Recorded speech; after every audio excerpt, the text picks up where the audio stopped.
You know that little weed that pops up in all the sidewalk cracks? The one you've probably stepped over or on about 1,000 times without ever really noticing it? Well, it turns out that humble little plant has a secret life, an incredible story that spans continents and centuries. What if I told you it was all of those things? Because it is. This is the story of a survivor with some absolutely amazing tricks up its sleeve. And I promise, after you hear this, you'll never look at a crack in the pavement the same way again. So, before we spill all its secrets, we should probably get properly introduced, right? The plant we're talking about is called shepherd's purse. And trust me, it's hiding in plain sight, probably just a few feet from where you are right now. Okay, so here's how to spot it. It's actually pretty easy once you know the signs. First, look down. You'll see a flat little circle of leaves on the ground, a rosette, that looks a whole lot like a dandelion. From the center of that, it sends up these really thin, kind of bare-looking stems with teeny, tiny white flowers. But the dead giveaway, the thing that tells you found it for sure, is its seed pods. They are these perfect, unmistakable little heart shapes. Now, its most common lookalike is a plant called field pennycress, but don't worry, telling them apart is super simple. It is all about those seed pods. Shepherd's purse has the little hearts, kind of dangling on their own little stalks. Field pennycress has round, flat pods that look like little coins, and they sit right up against the main stem. See? Easy. Just look for the hearts. All right, so now we know what to look for. Let's talk about where this plant has been. And believe me, this isn't just some local weed. This thing is a world-class traveler. It's originally from Eurasia, but it basically hitched a ride with humans across the globe and has now set up shop on every single inhabited continent. And what a journey it's had.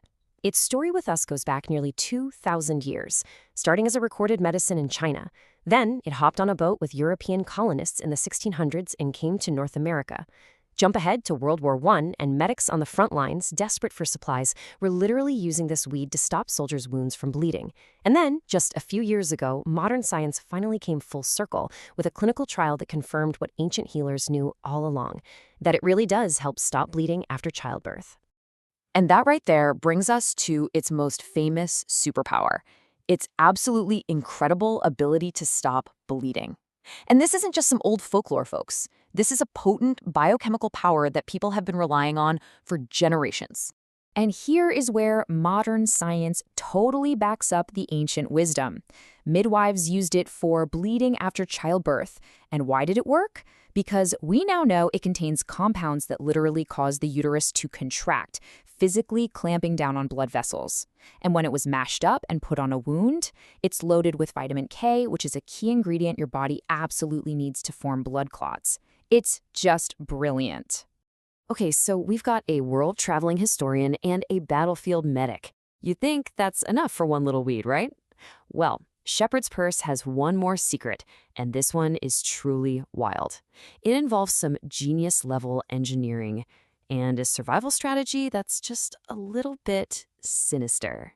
The secret all comes down to a process with a fancy name, mycospermy. It sounds complicated, but it just means that when the seeds of shepherd's purse get wet, they secrete this sticky, clear gel. And that gel is so much more than just glue. It's a trap.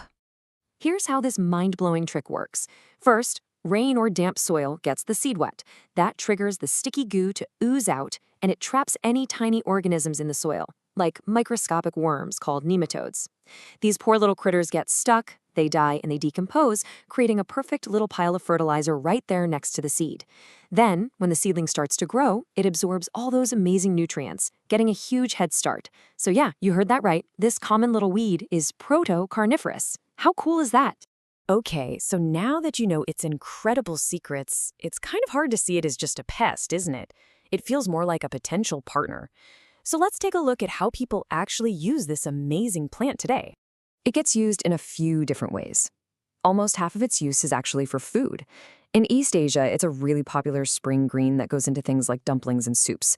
The rest of its uses are medicinal. A good chunk is for internal medicine, like teas or tinctures to help manage heavy bleeding, and the other part is for external use, like a poultice or a wash that you put directly on cuts. Now, I have to stop here and be very, very clear about something. This is incredibly important. Because it works on the circulatory system, shepherd's purse is potent. It is powerful medicine. You should absolutely not use it if you are pregnant, if you're taking blood thinners, or if you have high blood pressure. This is a powerful plant ally, but it's one that demands our respect and a whole lot of caution. I think this quote just says it all perfectly. Once you know the story, you stop seeing it as an intruder. Instead, you see this modest little first responder, showing up in the broken, disturbed places and just covering them in green hope. It's getting to work, healing the ground. It really makes you wonder, doesn't it? If this one little plant that we walk past every day has such an epic story, what other so-called weeds under our feet are just waiting for us to pay attention?